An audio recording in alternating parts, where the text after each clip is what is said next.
barely asleep, so I'm hiding out in the bathroom, making my 6-month, I wish, 6-week postpartum C-section video.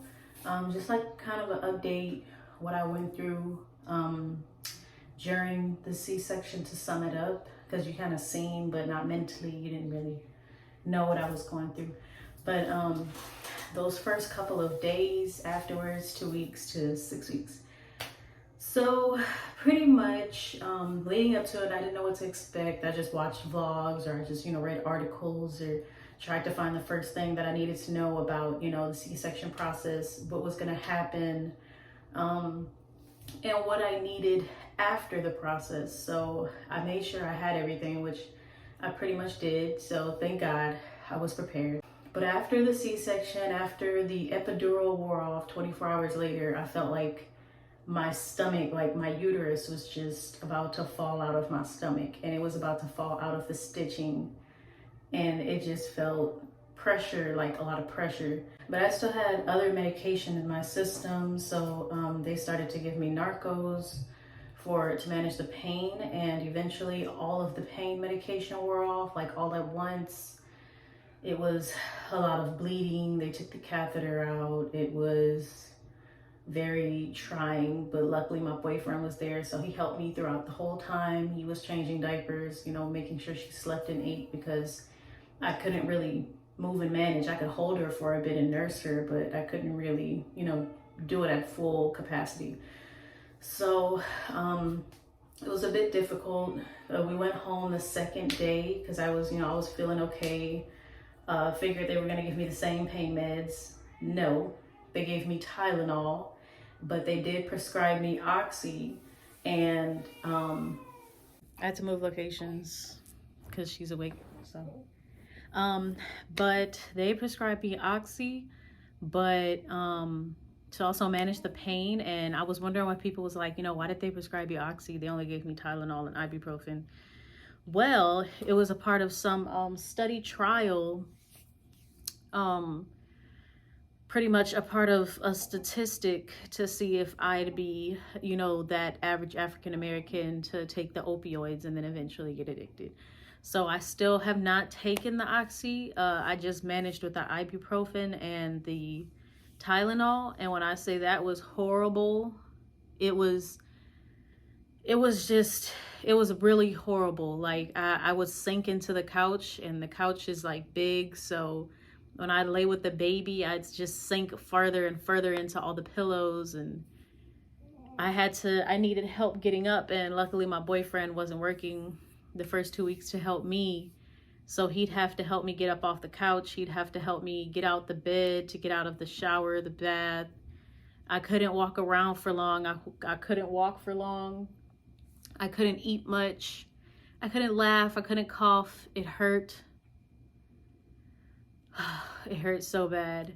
But it only lasted for 2 weeks. I thought the pain would last longer than 2 weeks, but it only lasted for 2 weeks, and it wasn't that bad.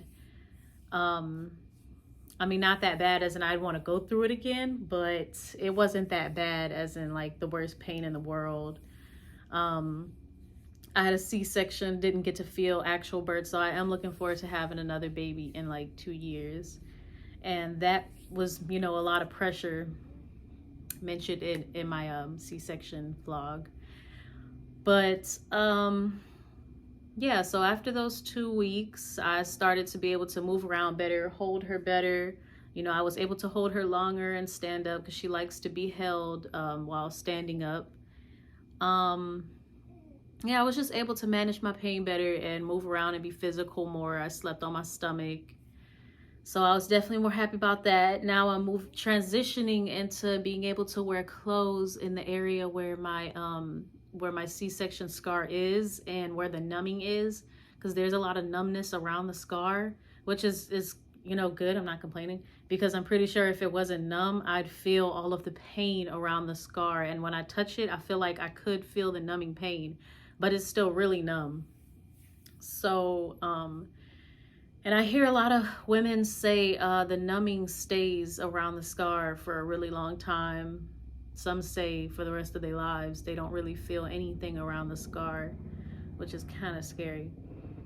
But I'm gonna go ahead and insert a picture of how I look now versus how I looked the first couple of weeks, or the first 2 weeks, or first week. I'll be sure to mention, you know, when I took the picture.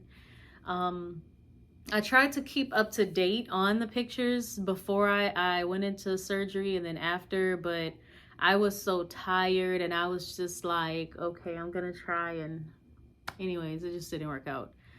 But overall, I'm watching my diet. I want a lot of sweets for some reason. I've been eating a lot of chocolate, Three Musketeers. I've been eating like the king size Three Musketeers, like 4 or 5 of them a day.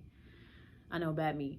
But I'm gonna be working on my diet and working on my stomach, and still getting my uterine to contract so it can go back down to slimness, because I was 120 and now I'm like 160, about 157, almost 160. So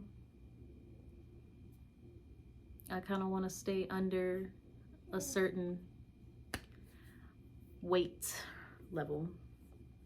But I will be keeping you guys updated. I'll do a 6-12 week recovery and whatnot, and after each phase, like the newborn phase and the infant phase and the toddler phase, I'll be keeping you guys updated with that, as well as me going back to work this month. Yay, I go back to work this month. I've been on maternity leave pretty much the past 3 months, and I miss it. I miss being around the dogs all day, but I don't want to not be with my daughter. So it's gonna be really weird going back, but I'm really looking forward to it, because definitely looking forward to finish grooming school.